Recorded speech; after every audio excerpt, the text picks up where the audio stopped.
दोस्तों इतिहास में कई ऐसी घटनाएं रही हैं जिसके बारे में कई बातें कही जाती हैं। इन घटनाओं से जुड़ा सटीक सत्य कोई नहीं जानता, इसलिए इन्हें रहस्य मान लिया जाता है। ये रहस्यमयी कहानियां भारत ही नहीं बल्कि सभी देशों में घटती हैं। ऐसी ही रहस्यमयी कहानी है मिस्र की दुनिया की। दुनिया के लिए मिस्र हमेशा से ही रहस्यमय रहा है। यहाँ से जुड़ी कई कहानियों पर रिसर्च हो चुकी है, लेकिन फिर भी सटीक तौर पर कई कहानियों की सच्चाई का पता नहीं लग पाया है। और उन कहानियों में से एक कहानी ये भी है कि मिस्र की सभ्यता प्राचीन समय में आज के दौर से भी ज्यादा मॉडर्न थी, तो वो आखिर कैसे लुप्त हो गई। आज की वीडियो में हम आपको मिस्र और उसके पिरामिड्स में दफन उन रहस्यों के बारे में बताने जा रहे हैं जो आज हमारे प्लेनेट के पूरे इतिहास को ही चुनौती दे रहे हैं। दोस्तों इस रहस्यमय सफर की शुरुआत करने से पहले आपसे रिक्वेस्ट है कि हमारे चैनल को सब्सक्राइब करके साथ वाले बेल आइकन को जरूर ऑन कर लें। दोस्तों यूं तो इन ग्रेट पिरामिड्स को बनाना अपने आप में ही एक बहुत बड़ी उपलब्धि थी, लेकिन इन महान पिरामिड्स को बनाने में निर्माताओं के द्वारा कई अद्भुत कारनामों को अंजाम दिया गया था। दोस्तों सबसे पहले पिरामिड्स के निर्माताओं ने पिरामिड्स के बेस के लिए 6000 हेक्टेयर की पथरीली जमीन को काटकर समतल किया और पिरामिड्स को बनाने के लिए अलग अलग आकार के पत्थरों को जोड़ना शुरू किया। एक पत्थर का भार एक कार जितना था।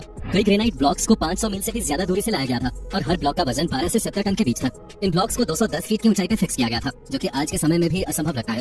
दोस्तों पिरामिड्स के अंदर 3 चेंबर हैं जो कि गजब की बारीकी से बनाए गए हैं। पिरामिड्स के अंदर निर्माताओं ने ठोस पत्थरों को काटकर एक रास्ता बनाया है जिसे ग्रैंड गैलरी भी कहा जाता है, जो 300 फीट लंबा और 3 फीट चौड़ा है। दोस्तों पिरामिड्स को बनाने में लगभग 23 लाख से ज्यादा पत्थरों का इस्तेमाल हुआ था। शेप और साइज में ये पत्थर एक दूसरे से बिल्कुल अलग थे। ऐसे में एक्यूरेट शेप के स्ट्रक्चर को बनाना और भी ज्यादा मुश्किल हो जाता है। दोस्तों अब बात करें पिरामिड्स की पोजीशन की, तो आपको बता दें पिरामिड्स की पोजीशन एकदम सटीक है। ये उत्तर दिशा में 1 डिग्री के 500वें हिस्से में स्थित है, जबकि ये तकनीक हमने हाल ही में सीखी है। हमने ऐसा करना 17वीं शताब्दी में सीखा था, जबकि मिस्रवासी हमसे हजारों साल पहले इस तकनीक का इस्तेमाल कर चुके हैं। हमारी इमारतें आज भी इतनी सटीक नहीं है जितने सटीक मिस्र के पिरामिड्स हैं। दोस्तों ग्रेट पिरामिड्स की मजबूती का अंदाजा आप इसी बात से लगा सकते हैं। जब 12वीं सदी में कुर्दिश राजा अल अजीज और मिस्र के दूसरे अयूबिद सुल्तान ने गीजा के पिरामिड्स को नष्ट करने की कोशिश की थी, जिसके लिए उन्होंने अपनी पूरी सेना को पिरामिड्स को गिराने के काम पर लगा दिया था। लेकिन हजारों सैनिकों के दिन रात मेहनत के बावजूद वो पिरामिड्स को मामूली रूप से ही तोड़ पाए थे।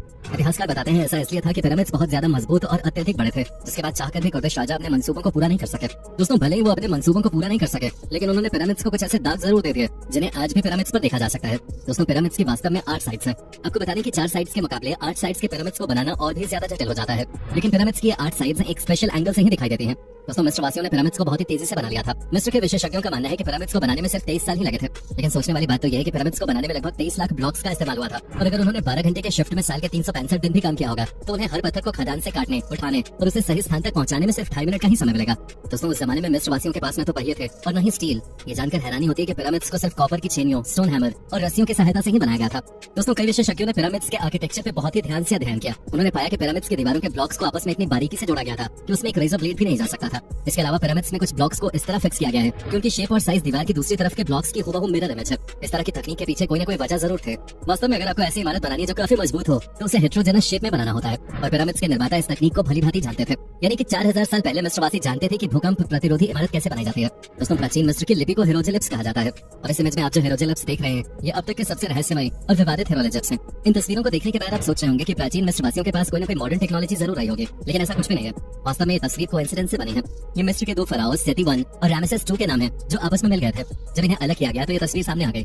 मिस्र के विशेषज्ञों ने लक्जर टेंपल में स्थित रामसेस 2 के स्टैच्यूज की बारीकी से जांच की, तो उन्होंने पाया कि इन स्टैच्यूज को बहुत ही अविश्वसनीय रूप से तराशा गया था। वहाँ पर इस तरह की 2 मूर्तियां हैं। जब इन 2 मूर्तियों के पिक्चर को एक दूसरे के ऊपर रखा गया, तब वैज्ञानिकों ने पाया कि ये दोनों मूर्तियां एक दूसरे की कार्बन कॉपी थी। ये मूर्तियां जियोमेट्रिकली परफेक्ट थी। आज की आधुनिक तकनीक का इस्तेमाल करके भी ऐसी प्रतिमाएं बनाना नामुमकिन है, जबकि इन्हें 4000 साल पहले हाथों से बनाया गया था। दोस्तों मिस्र अकेला ही ऐसा देश नहीं है जहाँ इस तरह की वास्तुकला देखी गई है।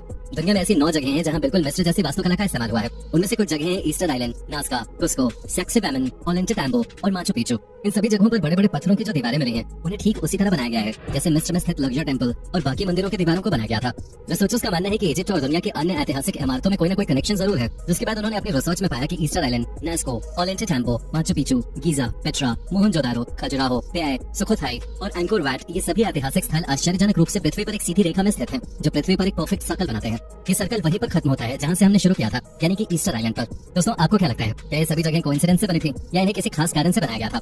वास्तव में प्राचीन मिस्रवासी पिरामिड्स के जरिए पृथ्वी के एक बेहद ही जटिल सेलेस्टियल स्फीयर यानी कि खगोलीय चक्र को दिखाना चाहते थे।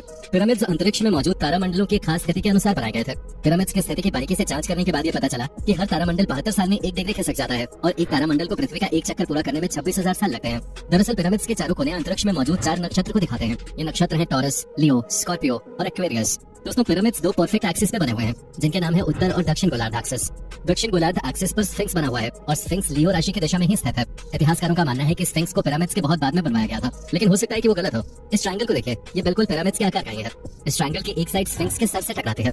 अगर हम पिरामिड्स के आधार की आउटलाइन को राइट साइड में खिसकाते हैं और इस बॉक्स से एक सीधी रेखा स्फिंक्स तक खींचते हैं, तो वो सीधा स्फिंक्स के सिर से टकराते हैं। और अगर हम इस तरह से एक सर्कल ड्रॉ करते हैं, तो ये फिर से स्फिंक्स के सर को छूता है।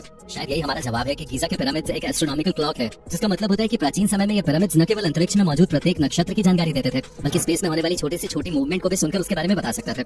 आज के समय में सूरज के द्वारा पड़ने वाली रोशनी से जो पिरामिड्स की परछाई बनती है, उससे समय का सटीक अंदाजा लगाया जा सकता है। और प्राचीन समय में शायद मिस्रवासी इन पिरामिड से इसी तरह समय का अंदाजा लगाते होंगे। दोस्तों, ये तो बात रही पिरामिड्स के रहस्यमय वास्तुकला की। लेकिन 2014 में ही आर्कियोलॉजिस्ट को इजिप्ट की वादी अल जरफ की गुफाओं में 4500 साल पुराना पेपरस मिला, जिस पर हाईलाइटेड लिपि लिखे हुए थे। पुराने समय में इसी मटेरियल से कागज बनाया जाता था और उसी पर लिखा जाता था। ये अब तक का पाया गया सबसे पुराना पेपरस है। दोस्तों, 4500 साल पहले राजाओं के शासन के वक्त जब गीजा के पिरामिड्स का निर्माण हो रहा था, तब इन्हीं पेपरस के बने कागज पर पिरामिड्स के निर्माण से जुड़ी कुछ बातें लिखी गई थी।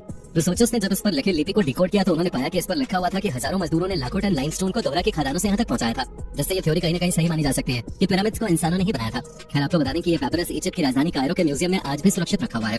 रिसर्चर्स का कहना है कि अभी इसे पूरी तरह से डिकोड नहीं किया जा सका है। वो अभी भी मानते हैं कि इसमें कहीं न कहीं पिरामिड्स के और भी कई रहस्य छुपे हुए हैं, जो धीरे धीरे करके ही सामने आएंगे। और जैसे जैसे ये रहस्य सुलझते जाएंगे, हम आपके लिए ऐसी ही वीडियोस लाकर इन रहस्यों को आपके आगे उजागर करते रहेंगे। बाकी इस वीडियो में बताया गया पिरामिड्स के इन रहस्यों के बारे में जानकर आपको कैसा लगा, अपनी राय हमें कमेंट करके जरूर बताएं। वीडियो पसंद आई हो तो वीडियो को लाइक करें और अपने दोस्तों के साथ शेयर करना न भूलें। नए व्यूअर्स हमारे इस चैनल को सब्सक्राइब करके बेल नोटिफिकेशन को जरूर ऑन कर लें। धन्यवाद।